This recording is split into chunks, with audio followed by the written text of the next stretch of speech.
Hi,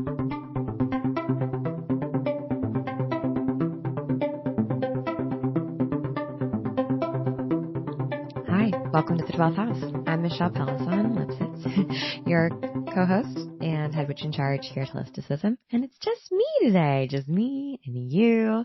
It's been a while. How are you? I've been spending most of my mornings walking on this little mini treadmill that I got that it goes underneath my desk. And it's been so helpful. I haven't been feeling great, and I do it for like an hour every morning while I'm kind of going through my emails and stuff. And man, it has been like a real game changer. It's really helped me stay focused for the rest of the day too. It's really cool. I'm just thinking about it because I'm recording this in the morning and I'm here standing on the treadmill, trying not to walk on it because I don't want it to be loud. Man, best $150 purchase on a secondhand website like Mercari. Probably, since the Dyson Airwrap. If you're unaware of this entire Dyson Airwrap saga, also of the Mercari treadmill, you should go listen to our podcast. Good for you. But the point being, I'm just out here living. I'm trying to do my best, be my best, and also love myself. It's really hard to do that in the world, don't you think? To have both of those things happen at the same time. At least it was for me. I remember growing up, my parents were like, do your best, but also your best is the best out of everyone else. So if you're not getting 110% on every test, that's not your best. Like, wait, what? But I'm bad at math. But this really, this idea of sort of combating feelings or almost like combating sides of your brain. The one side of your brain that wants to take care, that wants to feel good, that wants to feel inspired and creative and alive and free. And the other side of your brain that loves structure and loves being acknowledged and accepted and part of the whole and falling in line, right? Like doing what society tells us to do. How those two sides of us can often be like combating constantly, and it's exhausting to try and keep up with both of them. And I think for a lot of us, well, let me rephrase that. I've talked to so many people since I started Holisticism. I've coached probably thousands of entrepreneurs and intuitive people at this point. I've talked to even more people than that in 20-minute interviews. And I've also had, these anecdotal conversations on the podcast and, with my community for the last 5 years. And I think it's very common, more common than not, for really intuitive, creative people to also be perfectionists, to be like extremely high achievers. In fact, some of the most magical people that I know, the people who are the most sort of naturally gifted, not that anyone is more special than any other person, but the people who the magic comes to so easily, they don't even really need to practice. It just kind of happens, like Harry Potter, They are often, in my experience, the people who are the most type A or who feel imprisoned the most by societal expectations. And I reposted this amazing graphic I saw on Instagram the other day that said, my entire being rejects capitalism. My ADHD, depression, anxiety, BPD, whatever it might be, that's my entire being rejecting capitalism. And I think that for a lot of us, we're caught in that, right?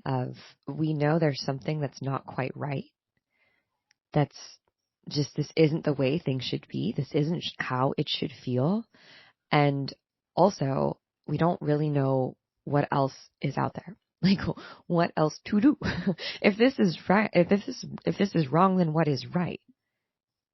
And that can feel really complex and complicated. I think a lot of this stems truly, when we go back to it, from the witch wound. We've talked about the witch wound on this podcast before, twice. And I definitely think that you should check out Mama Medicine, Deborah Hannekamp's work on the witch wound as well, if you want to dive deeper into this. But it's not a new concept. So many people have talked about it, from in academic settings to the more spiritual, new agey. I don't ever use that term because I kind of feel like it's derogatory, but let's say new agey for the time being perspective. And the witch wound, just to define it, is the wounding that someone would have from a past life experience of being penalized for magical witch, like effectively being burned at the stake, right? For being yourself and for going against the grain. Witches traditionally are those in the community who believe in community care, who help others, who accept the ones who are on the fringes of society, and who know that like they're also on the fringes of society. You know, they might not fall in line. They might not have, you know, a house in the suburbs and 2.5 kids and the white picket fence, but they're not bad people. You know, they're doing what they want. They're free. And sometimes when we're free, it intimidates other people. Our comfort in ourselves, our confidence in our choices can feel like an indictment to somebody else who's not confident in their choices, who's making different choices than you. And that's really what, I mean, like, actually, if we go back to the original witch trials in Europe, really they weren't even about magic. They weren't about intuition. They were about, definitely read Sylvia Federici's work on this, but they were about moving from feudalism to capitalism. There were millions of single older women who were landowners, who had inherited land and property from their partners, who were not willing to give that land up. And those in power realized that because they had parceled off land and that land was now not just collective commons, what everyone was, you know, collective land, because individuals own that land, that whoever owned the most land was going to be the most wealthy. And this land had to be profitable, right? This land had to be productive. Things had to be done in this land. So if you were, you know, a couple of 30-year-olds with 7 kids who could farm the land, which is literally why they call it women giving labor. Women had children so the children could work, right? That was women's role in society at that time. That's why younger women were more valuable than older women, because they were of childbearing age. They could produce more labor, more people to work. When more people to work equals more profit. So those who had more labor available to them on that land had more profitable land and could pay more taxes. Those who didn't, older people, older women who are not of childbearing age, who maybe didn't have families, who weren't working the land, who weren't quote unquote productive, right? Who weren't contributing quote unquote to society in a way that could be monetized. They were weighing on society, right? In the eyes of capitalism, only taking away. They were not adding anything else. And we know that's not true, because we know that if you are a kin keeper, if you are a knowledge holder, if you are a healer, of course you're contributing. But this all comes to play in a second, which we'll get to. So the witch trials really were an economic decision to eliminate older women, women who were not quote unquote productive, and take their land and take their resource. And that's exactly what happened. So older women who weren't willing to pay taxes, who weren't willing to, you know, maybe were a little grumpy, but also weren't willing to like till the land, or could not work in that way, could not be productive in the way that society deemed them is appropriate to be productive, were literally burned at the stake. So that's the historical context. And of course, we can probably also guess that, like I said, a lot of these women were healers. They were knowledge workers, meaning they told stories, they held stories. They were the ones who passed on the old ways. If we think about this time, you know, religion had been around, but certainly the old ways were still alive and kicking. It, you know, religion, let's say Western religion, Christianity, the Judeo-Christian religions were still relatively new. They held a lot of the history of who we were. And they also probably transitioning from feudalism, or the way that we existed before, in a more communal way, to capitalism. As we made that shift, all of a sudden the things that were valuable that they offered the community, when we lived in a community care centered way, where we're all sharing land, where we're sharing resources, where we're sharing assets, because we're in a small community and that's how it works. No one can own land. The land is collective. What was valued, how they valued their work, their purpose, was removed, was taken away. So if you were a healer, you didn't get paid to heal people. You would have a colicky baby show up on your front door at 2:00 in the morning. You would pull those herbs or whatever it was. You do your folk magic on them, or your folk healing on them and on that child. And the next day, a loaf of bread would land on your, you know, front door. Or, you know, someone would have taken your horses out, or, you know, someone would come clean your house. It wasn't an exchange of actual money. It was communal care. And it has been like that that bartering system forever and ever, for such a long time. So you can imagine that there are a couple of things that those of us who are intuitive, who maybe identify this witch archetype in ourselves or this healer archetype in ourselves. And I would venture to also say the creator archetype, which we're going to talk about in the next couple of episodes, because creators too are rarely people who are like, quote unquote, productive to capitalism, although they are now thanks to Instagram. And that's a whole other story. So all of these archetypes, the witch, the intuitive, the healer, the creative, really the truth tellers, right? The knowledge workers. Now, so many of us are knowledge workers. That archetype, all of a sudden, the way that it has traditionally been valued in society and sought value and sought confirmation of good work, that's been wiped away. Now we're expected to ask for, I don't know, $1, $10? How can you put a price on healing someone's sick child? How can you put a price on providing someone care at the end of their life? How can you put a price on helping someone through the birth process? Through helping someone grieve, through helping someone find themselves. And so many of us are like, yeah, I know, it's really fucking hard. Like, trust me, I've been in this position. So when we go back to the witch wound, there's a couple fears that come up that are almost like innate in us, maybe, especially if you believe in past lives and you think that's maybe where you came from. But I would say also if you hold this archetype, just because it's part of the archetype, like that's what it is. Archetypes are the collective, the language of the collective conscious. And we take on, there's so much that we don't know consciously that we know unconsciously. So if you are embodying the witch wound, maybe you're embodying the creator archetype, the witch, the intuitive, the healer, the knowledge worker, there's a couple things. There's the fear of being seen. Because remember, being seen and also speaking out at a certain point meant you were going to get burned at the stake. If people saw what you did and who you were, you're going to get in trouble. So the fear of being seen is big in those archetypes, those who hold the witch wound. Fear of trusting your intuition. Because acknowledging your intuition, your brilliance, got you in trouble in the first place, right? Especially if your intuition was how you did your work.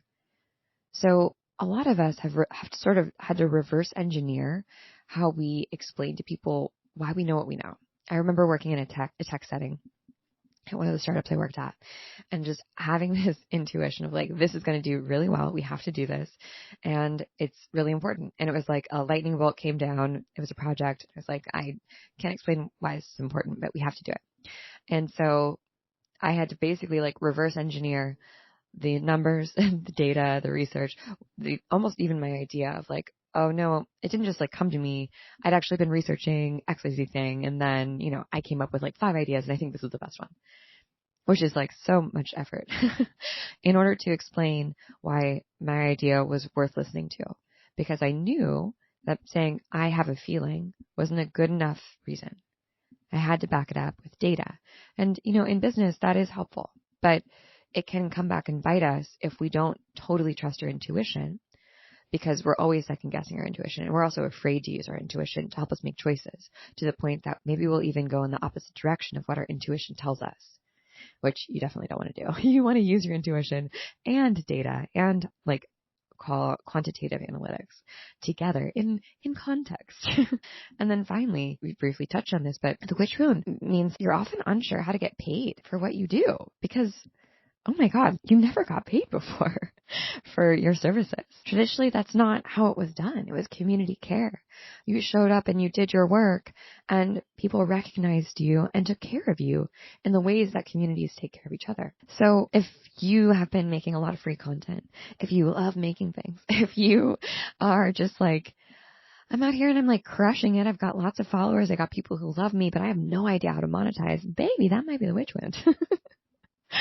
So what does that have to do with being a creator, and what comes next for you, and how do you move past this? Well, the most important step is acknowledging that it's there, right? And this is why I love archetypes, because when we can see the archetypes that we're embodying and the light and shadow of each archetype and the archetypal journey that each sort of archetype goes through, we kind of know the beats of like what's going to happen. And in a way, we can see our own future. Like I know that as a knowledge worker. If I continue to go down this path of like not getting paid for my work, what's going to happen to me is I'm going to turn into like this miserly, horrible sort of professor, academic hermit, and who's like been burned by the world. We just like have so many examples of that archetype happening that I don't really want that for myself. But I also know that if I walk down the other path of like really standing in my knowledge and teaching it to people lovingly and with care and also valuing it, really valuing it, then I can be like a prolific, wealthy person who contributes to the world and who also like gets to read all day, who gets to research all day and like gets to do my work. And that's truly my dream. Like I just want to research all day long and make things. Write things, create things. That might not be your dream, but it's certainly mine. So I have the choice between those two pathways, right? I know that if I stay in the light, one is going to happen, and if I stay in the shadow, the other is going to happen. And I get to choose the beats, you know, depending on how I choose to react and respond. And when you're a creator, when you're an intuitive person, when you're here to share a message with the world, because the thing that all of those archetypes have in common is that they're a channel, pulling information from one place and sharing it to the world for a reason, to better the world. The witch wound has a lot to do with your work. Through sharing of yourself, you're healing the world in a way, either literally because you're a healer or through the knowledge that you have. I know that what I've said in class before has changed people's lives. And I'm not even really that smart. So like you, I am certain, have something that you might not even think. You're like, oh, that's just a throwaway line. That's a throwaway idea. That is life-changing to someone else.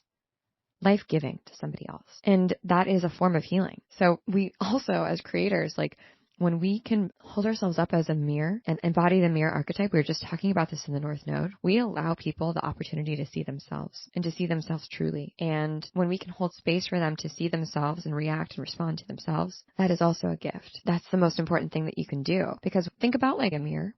When you look down at your body, it looks nothing like what you look like when you look in the mirror, right? And there's this actually like really cool anthropological study that says that the fertility goddesses of Mesopotamia, the ones that we find all over in the cradle of civilization, actually weren't like these crazy, voluptuous Kim Kardashian, like extreme fertility goddesses. They were actually, when women look down at their own bodies, that's kind of what they see. Like, it's like our breasts look bigger, our stomachs look bigger, our thighs look bigger. And they were just, so women were carving these statues of themselves, their self-portraits without a mirror.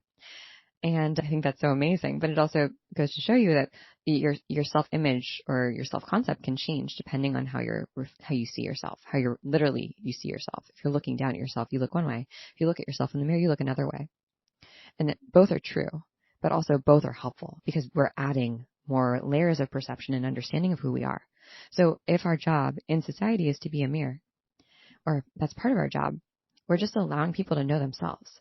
And think about how many people in this world are lost because they do not know who they are. They can't witness themselves. And how incredible it would be to be able to hold up a mirror to people and show them who they are. For better or worse. That's healing, right? That brings us back to like empathy and compassion and community and humanity. And that's really important. So as a creator, if you know this, that sharing of yourself, you're kind of healing the world. That means you have to be okay being seen, man. You gotta be. And you have to trust yourself. You have to trust your intuition and trust that your intuition isn't going to get you in trouble anymore. We're in a different time. And the more people who normalize using their intuition in context and who don't make it something that's just like special and only some of us have, because that's also part of the problem, who make it like we all have intuition. We all are magical. We all can be witches. We all have abilities. We all can move energy and feel energy and see energy. When we acknowledge that and how intuition plays into so many of our decision-making conversations, then we can normalize it. And we also should be using it all the time. Like you should be using intuition to watch trends, especially as a content creator, and to decide, okay, is this, of course, using analytics as well, but like, is this really what I think my audience needs to hear, my community needs to hear? Or is there something else? Your intuition is one of the most important tools you have in your arsenal as a creator. Otherwise, you're just on someone else's content treadmill. Instead of forging your own path ahead, you're trying to keep up with everyone else. You're looking side to side. You're saving a million things on Instagram like, oh, we should do that. We should do that. Instead of listening to yourself and saying, but this is what I need to say. And then finally, obviously, you have to get paid. That's what the witch one teaches us and like lets us know about being a creator. Like we have to figure out and be okay with getting paid in a way that might feel different than what we're used to. That might feel different than just community care. While that's totally valuable and valid, we also have to acknowledge that we live within capitalism. And in order to disrupt capitalism or be capitalism critical, we have to also work within it. Because to completely eschew it is an extreme response and reaction that most people will find inaccessible. So if we want to make our work accessible, we have to think about the fact that most people are used to paying for things. Most people are used to exchanging $1, $10, $50 for a service, right? And I actually really learned this when we moved a lot of our work to sliding scale, that it was actually really triggering for a lot of people to work on sliding scale because capitalism really enforces scarcity. And it's so hard to be the only cost that people have where you are specifically asking them to not center themselves and to think about the community when literally every other thing that they use money for says the opposite. It's almost like that's why we've moved away from sliding scale for some of our things, because it's like a little re-traumatizing. We did a lot of, we've been using sliding scale for 2.5 years. And when I interviewed people about it, a lot of people said they really liked it and it was really helpful, but a lot of people also said it gave them so much anxiety. They wish that we had just told them what to pay. And I think that's super interesting. So we do a combination of both. We do sliding scale for North Node and some other offerings that we have. We do payment plans that have no interest. And then we have a shit ton of free content like this podcast. But our paid work is how we make this free stuff. So we are thinking about community care all the time. And I would say we make more free things than we make paid things. If you're not in the Holisticism Hub, you should join. We do a free class every week there. But obviously, getting paid is really important. And that's why so many creators feel burned out, because they're in a relationship with their users that isn't reciprocal. And this is a really important concept to understand if you made it this far. A true reciprocal caring relationship, especially in content, but in the world, in getting paid, is a consumption relationship. In nature, we are either consuming, everything is either consuming or being consumed. Sometimes at the same time. Think about a tree. A tree is consuming, minerals from the earth, water from the earth, and it is often being consumed by an animal at the same time, right? And when it's overconsumed, meaning animals eat too many of its leaves, then that tree will die, right? Or if it's not consuming enough nourishment. If it's consuming too much and not being consumed, then it will get overinflated and it will end up growing too big and messing with the rest of the ecosystem. We know what that's like. Everything in life is about simultaneously consuming and being consumed. You probably can relate to the word consumption when it comes to content. We are constantly consuming content. If you're a content creator, you are being consumed. This is the same thing. When I get paid to make a company a Notion dashboard, I'm being consumed by them. They're consuming my time, they're consuming my energy, they're consuming my brain space. And I am consuming part of them when they pay me, because that payment is how they, it's part of their resource, right? And I don't need to feel guilty about consuming part of their resource. One, because they are giving it to me freely. They're happy to give it to me. And two, because we are in a reciprocal relationship where we are both consuming each other. It's a closed loop. It's a circle. Now you can see when one side is over consuming, how that circle gets lopsided. And things start to feel bad because it's not in alignment. It doesn't have equilibrium. And one person begins to suffer and the other starts to grow too, bloated. So as creators, we have to be okay and just audit what our consume sort of ratio is. If we are being consumed, but we are not consuming in return, then that means that we're going to burn out because we are not getting enough resource to keep this thing going. Think about your body. We are constantly consuming, right? We're taking in food. And then that food is being consumed, or we are being consumed, burning calories by existing, right? And we have to do it all the time. We can't just like eat breakfast once and then be like, good, I'm done eating forever. I consumed once. No, we need to constantly refill. It's so annoying. Same thing as a creator. Same thing as honestly anyone who takes money. Anyone who has a witch wound, who's like worried about it, who's often people are like guilty. They feel guilty for getting paid. You shouldn't be, because you're in a reciprocal relationship. And the minute that you actually feel bad about that, or you say no, you're trying to control that relationship and take the upper hand. And that's not good. We don't want that. So think about that consumption scale and maybe do an audit for yourself. Where are you at right now? Do you feel like you're being overconsumed? And where do you need to consume in order to nourish yourself, in order to feel well-resourced? You probably are feeling overconsumed. And that's likely because your content or what you're making isn't getting you paid, either directly or indirectly. There's so many ways to get paid from our content and our brains in ways that feel fun and exciting and interesting. I'm not just talking about ads. I'm not just talking about being an affiliate. I'm not just talking about like making an online course and selling a shit ton of Facebook ads and doing webinars, although you can totally do that if you want. There are so many ways to be a knowledge worker in this world right now. So many resources. It's never been a better time. The world has never been more amenable to creators who want to share their knowledge. Think about Substack, think about Patreon. There's just so much. There's so much, and it's incredible. And if this is what you love to do and you're feeling either overwhelmed or burnt out, then it's time to think about how to get back into balance, because that's part of healing the witch wound and like choosing the light, not to be dramatic.